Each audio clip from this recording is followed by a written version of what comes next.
சொல்றாங்க. அதை இப்னு அப்பாஸ் அவர்கள் அறிவிக்கிறாங்க. அப்போ மக்காவில இருந்து ரசூலுல்லாஹ் மதீனாவுக்கு ஹிஜ்ரத் பண்ணி வராங்க. வந்த புதுசு அங்க மக்கள் எல்லாம் யூதர்கள் எல்லாம் நோன்பு நோக்குறாங்க. அந்த இந்த விஷயம் தெரிய வருது. அப்பதான் ரசூலுல்லாஹ்க்கு யூதர்கள் நோன்பு வைக்கிற விஷயமே தெரியுது.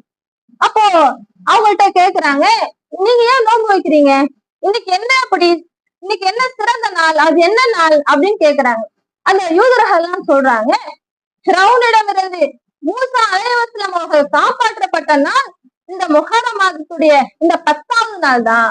அதனாலதான் இந்த ஆஷுரா நோன்பு நாங்க வைக்கிறோம். அப்பதான் ரசூலுல்லாஹ்க்கு தெரியுது, யூதர்கள் இப்படி ஒரு காரியத்தை செய்யறாங்களா? அப்போ அவங்களை விட மூசா நபிக்கு மிகவும் நெருக்கமானவங்க நாம தானே. அப்ப நாமளும் அந்த நோன்பை நோக்கணும் என்று சொல்லி மக்களுக்கு ஆர்வம் ஊட்டுறாங்க.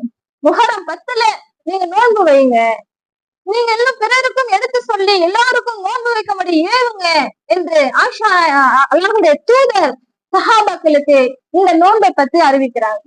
அதே அல்லாஹ்வின் தூதர் இடத்துல இன்னொரு சஹாபி கேள்வி கேட்கிறாரு, அல்லாஹ்வின் தூதரை, யூதர்களும் அந்த நாள்ல நோன்பு வைக்கிறாங்க. அவர்கள் அந்த நாளுக்கு கண்ணியத்தை கொடுத்து மரியாதை செலுத்தும் விதமாக அந்த தினத்தில் நோன்பு வைக்கிறாங்களே, அதை அப்படியே நாமளும் பின்பற்ற மாதிரி இருக்கே. அந்த அவருடைய செயலை நாமும் அப்படியே பின்பற்ற மாதிரி இருக்கே, இது சரியா என்று அந்த சஹாபி கேட்கிறார். அப்போதான் அல்லாஹ்வுடைய தூதர் சொல்றாங்க, இல்ல, நாம் அவர்களுக்கு கண்டிப்பாக மாறு செய்யணும். யூதர்களுக்கு நபிகள் ஸல்லல்லாஹு அலைஹி வஸல்லம் அவர்கள் எப்பவுமே மாற்றமாக தான் நடந்துக்குவாங்க. அவர்களுக்கு எந்த விஷயத்திலும் ஒத்து போகவே மாட்டாங்க. உதாரணமா பார்த்தோன்னு சொன்னா, யூதர்கள் என்ன பண்ணுவாங்க, அவங்களுடைய தலை வெளுத்துருச்சுன்னா, வெள்ளை முடி வந்துருச்சுன்னா மரணிக்கிற வரைக்குமே அவங்க சாயம் இடவே மாட்டாங்க. ரசூலுல்லாஹ் என்ன சொல்றாங்க, நமக்கு என்ன கட்டளை இடுறாங்க, நாளைக்கு மரணிக்கிற போறோம் அப்படின்னா அந்த நிலையில இருக்கக்கூடிய ஒரு வயதானவர்கள் கூட அவங்களுடைய தலையில வெள்ளை முடி இருந்துச்சுன்னா விடக்கூடாது. அதை ஏதாவது கலரிட்டு சாயமிட்டு அந்த சாயமிட்டு கலரை மாத்திக்கணும். ஏன்? நம்ம யூதர்களுக்கு மாறு செய்யணும். அடுத்து யூதர்கள் தாடி வைக்க மாட்டாங்க. ரசூலுல்லாஹ் என்ன சொல்றாங்க, அவங்களுக்கு மாத்தமா நீங்க தாடி வைங்க, மீசைய கத்தரிச்சுக்குங்க. அப்போ அதுவெல்லாம் ரசூலுல்லாஹ்க்கு தெரியுது, சொல்லிட்டாங்க. அப்போ இந்த விஷயத்தை பற்றி நபிகள் ஸல்லல்லாஹு அலைஹி வஸல்லம் அவர்கள் சொல்றாங்க, அவர்களுக்கு நாம மாறு செய்யணும். அவங்களும் முஹர்ரம் 10ல நோன்பு வைக்கிறாங்க, நாமளும் முஹர்ரம் 10ல மட்டும் நோன்பு வச்சா அவங்களுக்கும் நமக்கும் வித்தியாசமே இருக்காது. அப்ப ரசூலுல்லாஹ் என்ன சொல்றாங்க, இன்ஷா அல்லாஹ் அடுத்த ஆண்டு நான் உயிரோடு இருந்தேன்னு சொன்னா 9, 10 2 நோன்பாக நான் சேர்த்து வைப்பேன் என்று நபிகள் ஸல்லல்லாஹு அலைஹி வஸல்லம் அவர்கள் சொல்லிட்டாங்க.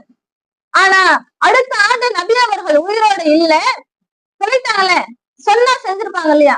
அதனால நாம என்ன பண்றோம், நாம முஹர்ரத்துல 9, 10 அந்த 2 நாளும் நோன்பு நோக்கக்கூடியவங்களாக இருக்கும்.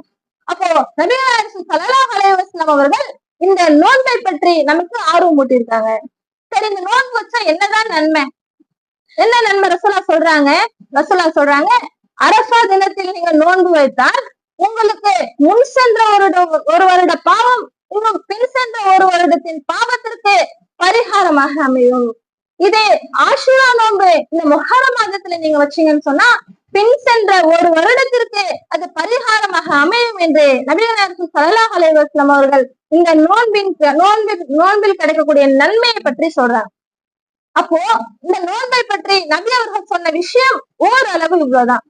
ஆனா இதை தாண்டி முஸ்லிம்களுக்கு மத்தியில இந்த முஹர்ரம் மாதத்தை எப்படியெல்லாம் கொண்டாடுறாங்க, எப்படியெல்லாம் அனுபவிக்கிறாங்க, என்னென்ன பிதத்துக்கெல்லாம் கொண்டு வராங்க அப்படின்னு பார்த்தா ஏராளமான பிதத்துக்கள். நபி மூசா அலைஹிஸ்ஸலாம் அவருடைய அந்த தியாகத்தையோ வெற்றியையோ அங்க நினைவு கூறுவது நோக்கமே கிடையாது. இன்னும் எத்தனையோ முஸ்லிம்கள பல பிரிவுகள் இருக்காங்க, அதுல ஒவ்வொருவருக்கும் ஒவ்வொரு பிரிவு.